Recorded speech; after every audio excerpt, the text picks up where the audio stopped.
Hello and welcome to the Pioneer View, with me, your host, Nathan Moulding. Today I'm interviewing Joe Turner, a local offer officer for Wiltshire. Morning, Nathan. Thank you for being interviewed by me today, and if you're ready, I'll start the questions, unless you have any opening remarks. No, I think we're all good to go, Nathan, whenever you're ready. When did the local offer start? So it started way before we were kind of told by the government to do this in 2014. Actually, within Wiltshire, it was the Wiltshire Parent Carer Council. They started a website where they put all of the information about kind of what you could do out of school, their respite information, and it was such a good idea and everyone loved it that the government actually decided to get all councils to do a similar thing. I think it was a different name, and then they changed the name and made it the local offer, and that's now what every county council does. What does your job entail? My job contains all kinds of things, so communicating is a big part of it, so chatting to you, chatting to kind of Wiltshire Centre for Independent Living, other people around the county, making sure I share what actually is the local offer and what's on it, because not everyone has fully understood that in the past. It is a bit of a vague name, so we're trying to break that, and collaborating with people, so working with you to find out what you want to change, make sure all the information's right, so going out to the teams around the county and asking them kind of what the changes they've put in and what we need to update, so you know what you're going to be kind of engaging with and what you need to know to get your services. And then also kind of co-producing all of that content, so making sure we know how you want to see that, how you want to have that laid out, whether it's coming and chatting to me in person, emailing me, going to an event, how working with Wiltshire Centre for Independent Living and other stakeholders to kind of set it out in a way that's easy to understand and you want to go and find it. So beginning that work, it's a lot to do, but yeah, we're getting there. What is the local offer? So it's the first place you should go to find all your information if you've got any special educational needs or a disability. It is a website, but it's more than that. It kind of contains everything about all of your services, all of the advice and support people that you can go and contact. And it's outside of that as well. It's events, it's in-person meetings like this, and me being available around the county for people to come and ask me. It's just a way to kind of to communicate all of the things you need, basically. It's kind of a platform for that, and that can be social media, websites, all sorts of things. Is it a real-life service or just online? So the local offer is a website, and we try and make that more than that. So it's a list of all the services that you can access, but they're all delivered by real people. So you're gonna when you need something, you're going to go and find a person to help you out with that. So we try and connect you with those people in the best way possible. So whether that's those in-person events where you can come and meet them, whether it is on the website kind of setting out what they do and you can go and read then any time and what numbers to call. And it's also, again, it's me, I'm a real person, so you can always contact me, arrange meetings, email me, I will make myself available. So yeah, it's more than just online. Right. What specifically do you want to accomplish with the local offer? So I want to make it something that really reflects the people in the county, like yourself. So your experiences, the things that you want to share, and so that other people can kind of go, okay, I can see myself in that. I understand. I've been through that. This is what will help me. And I need that to be easy to access. So again, that's working with young people like yourself to find out whether it's something you really want to use or maybe we should do it a different way. And when we connect you with those services, and if we made that easy, hopefully it will make it kind of more of a social partnership. So when you're working with those services, you kind of know them, they know you, they know what you want. It's easier to change things and kind of make the whole process easier is the dream. How do you advertise the local offer now?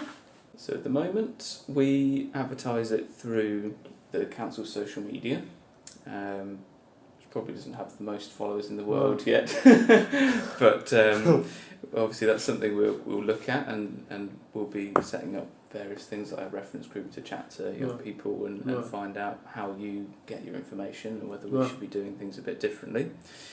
We have the newsletters. The Send newsletter goes out every school term, so that holds all kinds of information. And obviously Wiltshire Centre for Independent Living, they have their own communication kind of newsletters and things that go out, and they often reference us as well. Same for Parent Carer Council, they do a similar thing. All the schools are supposed to know what the local offer is, and they should put that on their websites and kind of point people towards that extra help and advice. Same for health and social care workers, they should know about it and say, oh, you can go there, you can find out. And obviously when we do events, so I think we met first at the Civic Centre, didn't we? At the Parent Carer event, and so I'll be there and shouting about what I do. But that's all the ways for now. I'm sure there will be more in the future. Do you have any plans to change the advertising for the local offer so more young people can know what it is? So yes, as I mentioned in the last one, that reference group that doesn't exist yet, and hopefully you'll be a part of it, is going to be our way to have a big group of people that are really interested in making this something that they want to use, and that will kind of shape how you want to use that and find out about the information on it. So whether it's TikTok or whatever the hot platform is, hopefully by the end of the year we'll be able to have that discussion, and lots of people can feedback how we change that. What kind of support do you give disabled people specifically? Like, do you help them with jobs or housing or something else? Yeah, so with so we take jobs for an example. There's lots of ways that can be assisted. So on the local offer we have kind of the Wiltshire Education Supports Employment Support Service West. So all about what their work is, the different ways they can help with job coaching, and then perhaps when you've gone through some work with them, there's also things like apprenticeships and kind of traineeships and other pathways into work. So there's links to kind of the college and universities in Wiltshire for that. And then there's also kind of additional training that you can get, like courses, so whether it's like certificates for like food hygiene and things like that. There's lots of training that the council provides where you can go for free with it if you have kind of especially an EHCP, Education, Health and Care Plan, or if you're a certain age you can get lots of additional help for that. You mentioned housing as well. So all the information about kind of what teams would support you with that, who to call, what kind of things that can assist with it, like telecare at home. So there's all kinds of things on there, and if you can't find something, then you can always come to me and ask, and I'll go and ferret away and try and get someone to find the answer for you. How do you know what disabled people particularly want? So talking to people and listening to people, really. They know what they want, so as long as I'm open to them and available, that's how we'll find out. So again, that reference group we're setting up will be key in having a direct line to kind of regularly get that information. When I chat to people out and about, when I'm at events, we also have a page on the local offer that just says getting involved. You can go in there, and there's all kinds of surveys and kind of events you can turn up to and give your opinion. So there's lots of ways that are always growing to give that feedback, and I want to keep it as personable as possible, so that people will feel encouraged to come and tell me what they want. How do you consult disabled people? So that goes back to that getting involved page is like the key hub for where we hold all of that.